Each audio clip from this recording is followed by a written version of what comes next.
Dukun AS Misteri Kebun Tebu. Film ini dirilis pada tahun 1997, diangkat dari kisah nyata yang lokasinya di kota Medan. Pembunuhan yang bermoduskan menolong, yang kebanyakan korbannya adalah seorang wanita. Sebelum dibunuh, korbannya ditelanjangi, lalu tubuhnya diikat dan air liurnya dihirup. Film ini diawali oleh sepasang istri yang bertengkar bernama Tumin dan Dewi. Dewi tak mau bercerai dengan Tumin, sehingga Dewi mendatangi rumah seorang dukun yang bernama Datuk yang mempunyai istri 3 dan memiliki banyak anak.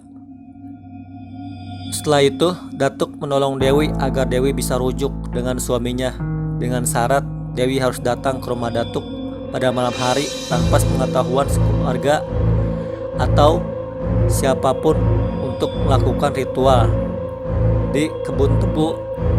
Lalu Dewi menyetujuinya. Setelah beberapa hari kemudian, ada tukang rumput yang kemudian menemukan sebuah mayat. Ternyata mayat itu adalah Dewi. Mendengar peristiwa itu, keluarga Dewi histeris karena Dewi sudah hilang beberapa hari.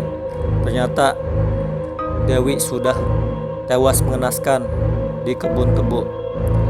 Di saat itu, Tumin sebagai suaminya juga menyaksikan pada saat pembongkaran tanah tersebut.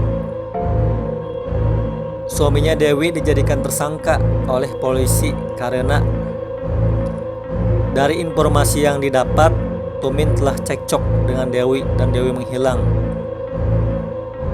Tidak tinggal diam, saudara Tumin menemui saudaranya yang polisi di kota Medan. Polisi ini dan timnya berusaha mengungkap kasus ini. Polisi juga menggunakan jasa paranormal lewat keterangan Andreas sebagai tukang beca yang pernah mengantar Dewi ke rumah Datuk. Akhirnya terungkap bahwa pembunuhnya Dewi adalah Datuk. Datuk adalah dukun dan residipis. Dan beberapa tahun sebelumnya pernah juga ditemukan pula mayat di kebun tebu itu.